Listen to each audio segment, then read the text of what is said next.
Am I right? Anger is coming out, jealousy is coming out, all kind of lusts are coming out, all kind of desires comes out. Everything comes out when you are hungry. So when you are fasting, all these evil that is within our heart, it comes out. It is natural. Don't think that, don't curse devil. Oh, all these evil thoughts are coming out. Or see, that is a good thing, that all the things that in your heart is coming out when you take fasting. You know why? Only then you will know what is inside your heart. I'm not joking. This is what is called afflicting. In fact, you know, in the Bible, everywhere, almost everywhere, fasting and afflicting our soul, it goes together. Fasting and also afflicting our soul. What is afflicting our soul? Our soul is not exactly the soul that comes in our mind when the Bible says about soul. It's all, so the soul means the inner being. Inner being means what is inside. So when you are taking fasting, what happens? Every dirt inside us is coming out. It will come out. And then we need to afflict or destroy the things that is within us with fasting. It's something, you know, you need to understand. Otherwise, you know, there is no question of, there is no good in taking fasting for 40 days if you do not learn this lesson. For what purpose we are taking fasting? Many times people are fasting for getting some material benefits, or at the most we are praying that and fasting so that we may get a new gift of the Holy Spirit. But real fasting is not for any of these things. Real fasting is to know what is in our heart and afflict our soul or destroy all the bad things, all the evil things in our heart. So when we are taking fasting, in Amy Carmichael, have you ever heard about Amy Carmichael? Amy Carmichael was a missionary in southern part of India, Tamil Nadu, and she was running a home for girls, and she was even called as Amma. Amma means mother by the people in all that land. She came to India at her young age, and she died in India, and she never went back to West. She was giving all her life.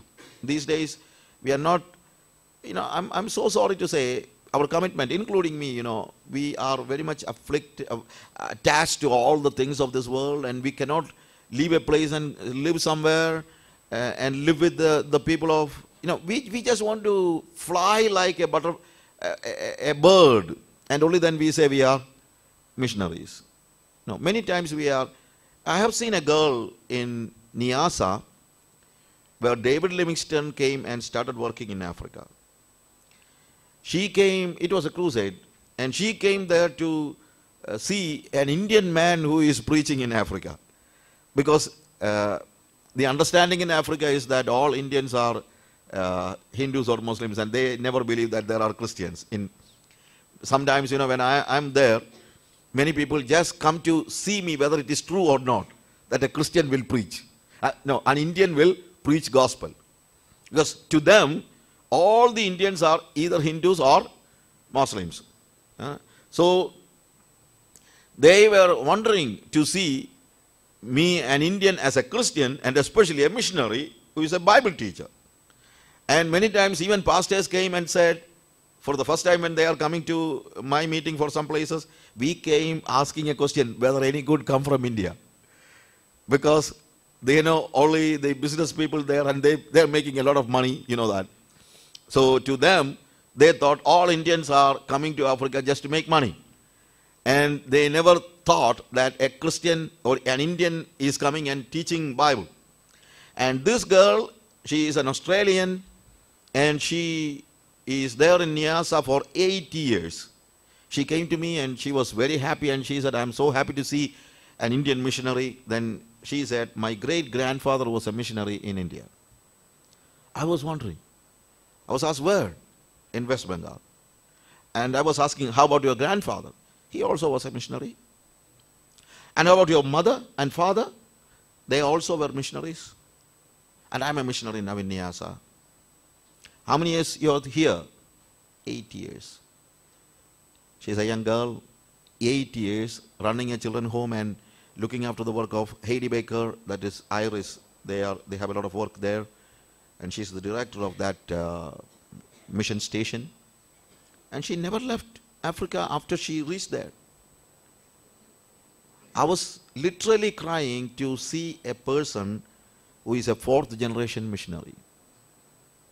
Great-grandfather, grandfather, father, and finally she is a missionary. So even now, God is preserved somebody like that, and I thank God for that. So what I said, most of the time, we think mission work is something that just go there, hit and run. Normally we say hit and run. We have some games like that, right? Hit and run. Yeah? Two teams are there. One person is going to the other team, hit and run, and that person is dead, right? Some games like that. You know that. We think Christianity or evangelism is like that. Go to a village, hit, and all people are healed and accepted Jesus, and we are coming back. Hit and run. This is the understanding of many of the people. Just go somewhere, preach gospel, hit and run. And many people are in the kingdom of God. It is not a reality. Many times you need to see that you are staying in a place for sometimes even for years. Years. You know, my friends, in some place in Madhya Pradesh, we have sent missionaries to some villages, and they stayed there for 15 years without seeing a result. 15 years. And if they had some sponsors, I'm quite sure they could never work there because no sponsor will allow or appreciate working in a place without result for 2 years. I don't think so. I thank God because they were not sponsored by somebody like that. These people hearing the voice of the Lord, they went to the place and stayed there for years, working very hard in Hindu villages, and especially working among the Jains. Mostly these people, the place that I said, it is a Jain area, Jain village. You know the Jains, right? So what I said, they faithfully working there for 15 years to see a result. You get my point? And now, by God's grace, we are seeing that some people are coming to the Lord. But it is after 15 years of hard work. So this is what we need to understand. We are always looking for big results. And Amy Carmichael came here and she stayed all her lifetime. You know another thing? William Carey came to India, you know that, right? You know, he never went back to England. He stayed there in West Bengal. He never visited another state of India, you know that? That is commitment. That is commitment. He came from England, he started living in West Bengal, and in all his lifetime, he never went back to England, and also he never visited another state. That is commitment. There is no big commitment is needed for people like me staying there somewhere 2 months and coming back. It's not a big commitment. It's not a big commitment. Always traveling. It's good. But that's another kind of ministry. We can do only the things that God asks us to do, right? I'm not blaming anybody.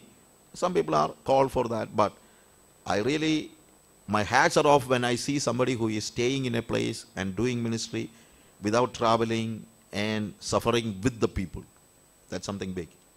Okay, Amy Carmichael once said that suppose you are holding a glass of water and you are walking and somebody hits you and the water goes out, and you see that this water is muddy and it is red color.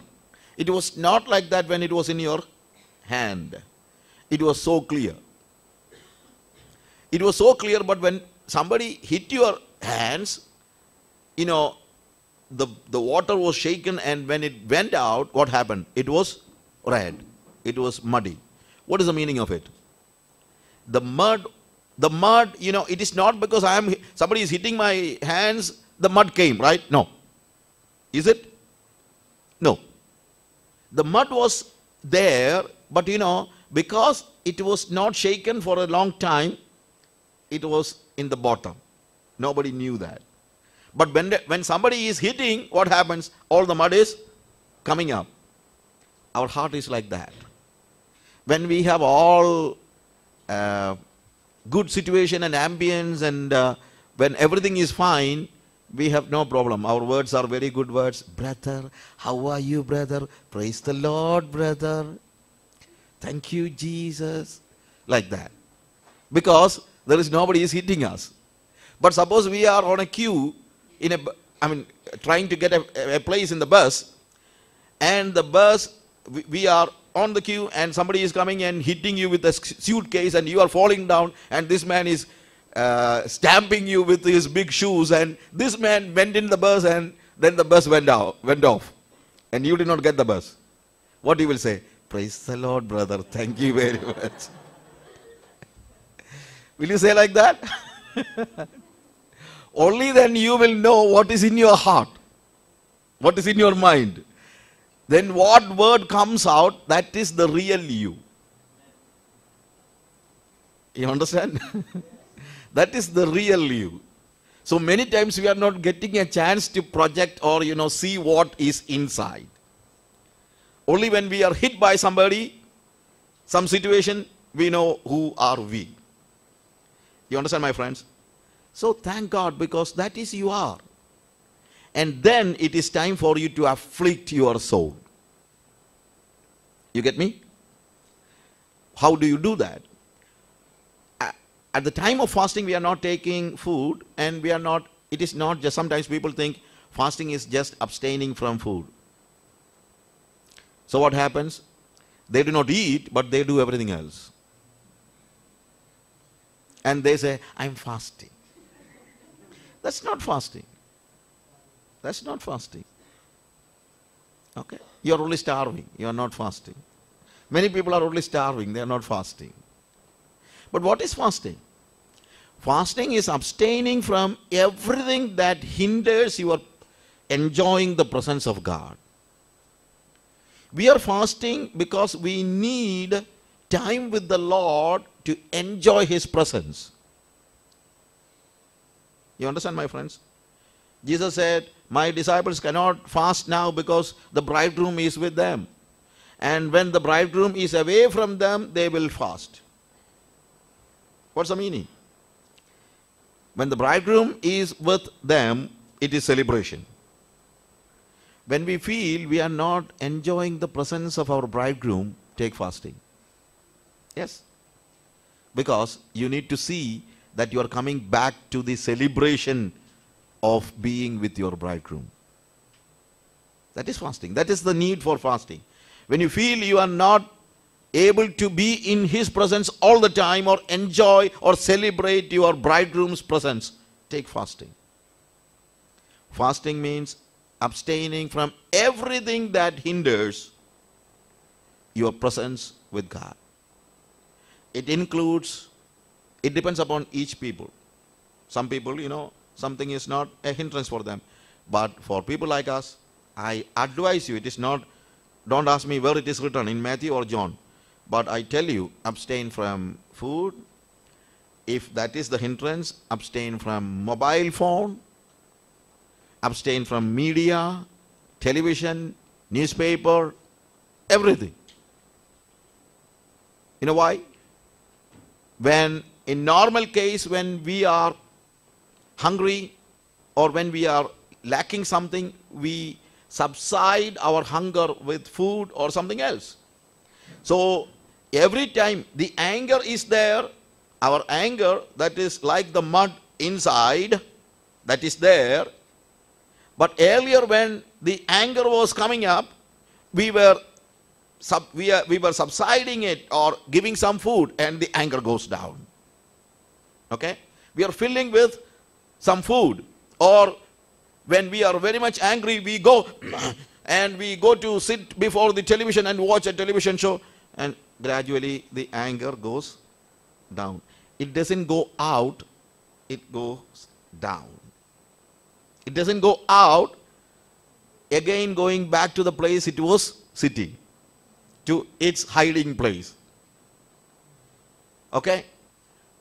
So we were doing all kind of things. Either we are taking the newspaper and read something, and after some time the anger is not there. But don't think that the anger has gone out.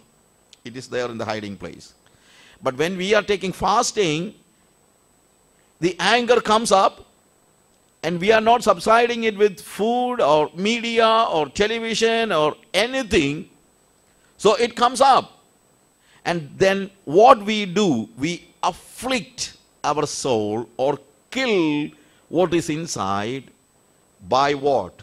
That's where Jesus said, man shall live not by bread alone, but by every word that proceeds from the mouth of the Lord.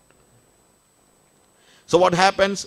When we are fasting, we are not subsiding the things with food, rather we are killing the evil thoughts in our mind with the voice of the Lord. The voice of the Lord. So at time of fasting, you need to see that God speaks to you and He is dealing with everything inside. And then you will see that the interaction with God and the intervention of God will certainly take away every evil thoughts in your life. So you'll be cleansed by the word of God in your heart. And when man shall not live by bread alone, bread goes in, right? Now, bread is not going in, but what is going in? It's the word of God. And when the word of God goes in, you know what happens? You are cleansed inside. Even Jesus said, cleanse, sanctify them with thy word. Sanctify them with truth, and thy words, thy word is truth. That's what Jesus said in John chapter 17. Sanctify them with truth, and thy word is truth. So what happens? Now, instead of your evil thoughts, what is going in? What is going in? It's the word of God. It's the word of God. And your inside, the inner being is now filled with the word of God, and you are sanctified. Now there is no space for anger to come in because it is full of word of God. Now there is no space for jealousy to go in because it is full of word of God. Now there is no space for strife to go in. Any of the desires of the flesh go in because it is full of word of God. And that becomes life. Man shall not live by bread alone, but by every word that proceeds from the mouth of Lord enlivens me, and I am the Son of God. You get me, my friends? It's a spiritual truth we need to understand in our personal spiritual life. This is fasting. This is the reason why we need to take fasting. It is not just starving. Many times, we think if you do not eat food, like we do some hunger strike before the government, some people are sitting in hunger strike before God. Give me this, oh God, or I don't live. It is strike. It is hunger strike, right? Like what? Now we have, what is the name of? Harare. Anna Hazare. Like Anna Hazare. And unless you are doing it, I am going to take fasting. But our fasting is not like that. Our fasting is not like that. We are not proclaim a hunger strike against God, nothing like that. We are allowing God and God's word to go in and afflict all the things that is within us and kill it. And when you are filled with the word of God, voice of the Lord, then you will see that you are cleansed. Hallelujah. You understand, my friends? So, see, this is exactly what I wanted to tell. In the first temptation, Jesus was giving a big spiritual truth to mankind. What is our temptation? First of all, it is setting priorities. Second, it is a temptation to act independently. You understand? Act independently. And again, it is a temptation, or it is a test of your obedience. It is a temptation in priority setting priority. When you are really tempted, we all are tempted to set our priority for physical things. We are all tempted. That's there. And at the same time, we are tempted to act independently. I tell you, obey God, and that's the only thing we need to do. Don't think that if I am not doing this and that, God is angry with me. Some people we have many idols. Sometimes I think we have many idols. To some people, their children are their idol. Some people are living for their children. To them, children are more than God. To some people, education is more than God. They just need to get education. To some people, money. Most of the people, money is their idol. Because they love money more than God. And to some missionaries, ministry is their idol. You understand, my friends? Even if God doesn't ask them, even if God asks them to stop doing ministry, they will continue their ministry. Because once they start it, they cannot stop it. It is very difficult. At the age of 16, God asked me to start a magazine, a journal. I was only 16 years old that time. And it was not an easy thing for a 16-year-old boy to start a magazine, a printed magazine. I shared it with my pastors, and they said it is not a small thing. You need to be very careful. I said, God has told me to do this. And I appreciate my leaders for allowing me, or putting trust in me, or they had confidence in me. Even suppose I don't think I will have that kind of confidence in somebody else. But those people, I really appreciate them because they had godly confidence in me. They said, if God has asked you to do that, do it. So I started that magazine in Kerala.